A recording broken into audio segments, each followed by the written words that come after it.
flip, you gotta make sure that's on all the way so it doesn't fall off. That's the most important part. Here's your rollers where the wire feeds through and pushes the wire through. To replace these, take this off and then turn this, pull that, pull it off. This is a .035 roller. 0.035 wire, you want to make sure that's lined up. And so this is perfect. Put that on. When you put this back on, you want to make sure it's tight enough but not too tight so it doesn't pinch the wire. And make sure the interval's locked in. And that's your how you feed the wire in. And then down here, this is your wire speed. All that fun stuff. So that's the feeder box.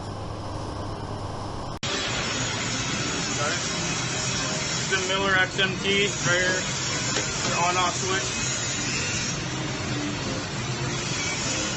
So you select MIG, all that stuff, you can change from right there.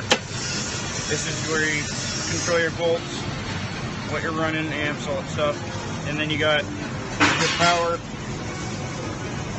running to your feeder box from the XMT. And then you got your ground right here.